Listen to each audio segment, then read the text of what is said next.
మన భూమికి ఉన్న ఏకైక సహజ ఉపగ్రహం చంద్రుడు.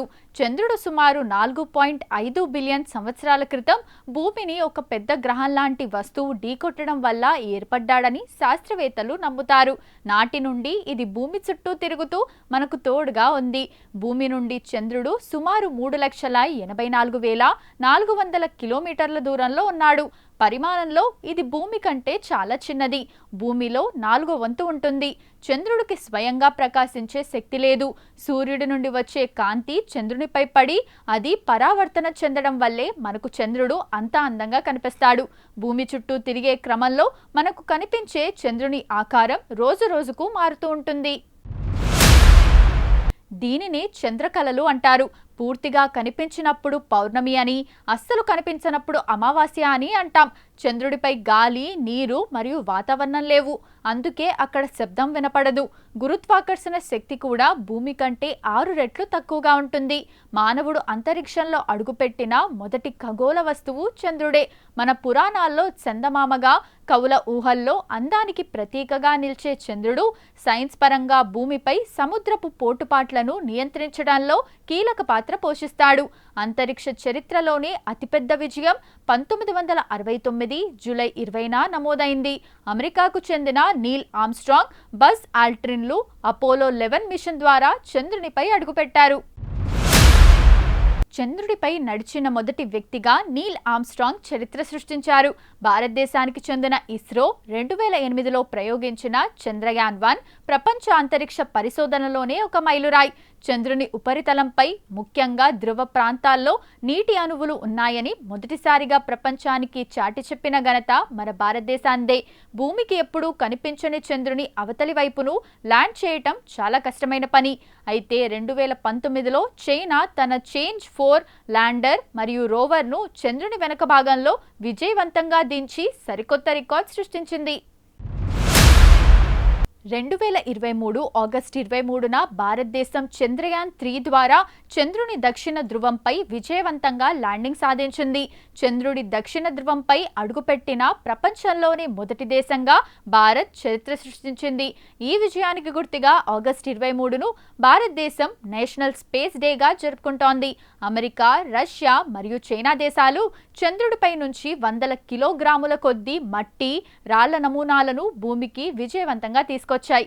వీటిని పరిశోధించడం ద్వారా చంద్రుడు ఎలా ఏర్పడ్డాడు, అక్కడ ఎలాంటి ఖనిజాలు ఉన్నాయనే విషయాలు శాస్త్రవేత్తలకు తెలిసాయి.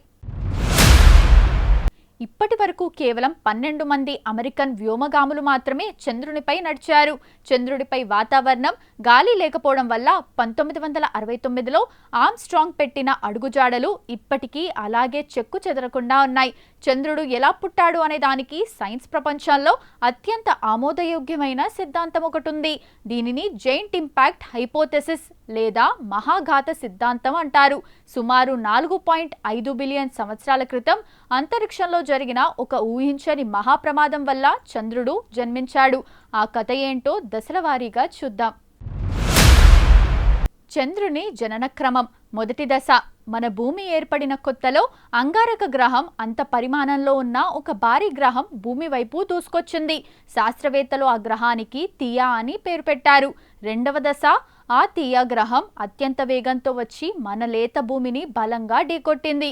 ఈ గుద్దుడు ఎంత శక్తివంతమైనదంటే తియా గ్రహం పూర్తిగా ముక్కలైపోయింది మరియు భూమి యొక్క పైపొరలు కూడా పేలిపోయాయి. మూడవ దశ. ఆ ఘాతం వల్ల ముక్కలైన తియా గ్రహ అవశేషాలు, భూమి నుండి విరిగిపోయిన రాళ్ళు, వేడి ద్రవం అన్నీ కలిసి భూమి చుట్టూ ఒక పెద్ద వలయంలా తిరగడం ప్రారంభించాయి. నాలుగవ దశ. గురుత్వాకర్షణ శక్తి కారణంగా ఆ వలయంలోని శిథిలాలు, రాళ్ళు, ధూళి అన్నీ ఒకదానికొకటి అతుక్కుంటూ క్రమంగా ఒక పెద్ద గోళంలా మారాయి. అలా కేవలం కొన్ని వందల సంవత్సరాల వ్యవధిలోనే మన చంద్రుడు రూపాంతరం చెందాడు. వ్యోమగాములు చంద్రుడిపై నుంచి తెచ్చిన రాళ్లను పరీక్షించినప్పుడు వాటి రసాయన నిర్మాణం మరియు భూమిపై ఉండే రాళ్ల నిర్మాణం దాదాపు ఒకేలా ఉన్నట్లు తేలింది. చంద్రుడు పూర్తిగా వేరే ఎక్కడో పుట్టలేదని, భూమిలోని భాగమేనని చెప్పడానికి ఇదే అతిపెద్ద ఆధారం. ఈ భారీ ఢీకొట్టుడు వల్లే మన భూమి నిట్ట నిలువుగా కాకుండా 23.4 డిగ్రీలు పక్కకు వంగింది. ఈ వంగటం వల్లే భూమిపై మనకు భిన్నమైన ఋతువులు ఏర్పడుతున్నాయి. భూమి 23.4 డిగ్రీలు వంగి ఉండటానికి, దానివల్ల మనకు ఋతువులు ఏర్పడటానికి చంద్రుడికి చాలా బలమైన సంబంధం ఉంది. ఆ ఆసక్తికరమైన సైన్స్ ఏంటో సింపుల్గా చూద్దాం. భూమి సూర్యుని చుట్టూ తిరిగేటప్పుడు నిట్ట నిలువుగా కాకుండా 23.4 డిగ్రీల వంపుతో తిరుగుతుంది. భూమి ఏ వైపైతే వంగి ఉందో ఆ భాగం సూర్యుడి వైపుకు వచ్చినప్పుడు అక్కడ సూర్యకిరణాలు నేరుగా పడతాయి. అప్పుడు అక్కడ పగటి సమయం ఎక్కువగా ఉండి వేసవి కాలం వస్తుంది. భూమి సూర్యుని చుట్టూ తిరుగుతూ అవతలి వైపుకు వెళ్ళినప్పుడు ఆ వంగిన భాగం సూర్యుడికి దూరంగా జరుగుతుంది. అప్పుడు సూర్యకిరణాలు వాలుగా పడటం వల్ల వేడి తగ్గి శీతాకాలం వస్తుంది. భూమి ఇలా వంగి లేకపోతే సంవత్సరం పొడవునా అన్ని రోజులు ఒకేలా ఉండేవి. ఋతువుల మార్పు అనేది ఉండేదే కాదు. అంతరిక్షంలో భూమి అలా ఒకే కోణంలో స్థిరంగా వంగి ఉండటానికి కారణం చంద్రుడే. ఒక బొంగరాన్ని తిప్పినప్పుడు అది ఊగిసలాడుతూ కింద పడిపోతుంది కదా. అంతరిక్షంలో భూమి కూడా వేగంగా తిరుగుతున్నప్పుడు అలా ఇరువైపులా విపరీతంగా ఊగిసలాడే ప్రమాదం ఉంది. చంద్రుని గురుత్వాకర్షణ రక్షణ. చంద్రుడికి ఉన్న గురుత్వాకర్షణ శక్తి భూమిని గట్టిగా పట్టి ఉంచుతుంది. భూమి అటూ ఇటూ ఊగిపోకుండా ఆ 23.4 డిగ్రీల వంపు దగ్గరే స్థిరంగా ఉండేలా చంద్రుడు ఒక యాంకర్లా పనిచేస్తాడు. ఒకవేళ చంద్రుడే గనక లేకపోతే భూమి తన వంపును కోల్పోతుంది. భూమి వంపు 0 డిగ్రీల నుండి ఏకంగా 85 డిగ్రీల వరకు ఎలా పడితే అలా మారిపోతుంది. భూమి విపరీతంగా ఊగిసలాటం వల్ల వాతావరణం పిచ్చిదానిలా మారిపోతుంది. ఒకరోజు విపరీతమైన ఎండ ఉంటే మరుసటి రోజే మంచు కురుస్తుంది. ఋతువులు ఎప్పుడు వస్తాయో ఎప్పుడు పోతాయో ఎవరికీ తెలియదు. జీవరాశి మనుగడ సాగించటం అసాధ్యంగా మారుతుంది. కాబట్టి మనకు అందమైన వర్షాలు, చలికాలాలు, వేసవి కాలాలు సక్రమంగా వస్తున్నాయంటే దానికి కారణం మనకు తోడుగా ఉంటూ భూమిని కాపాడుతున్న చందమామే.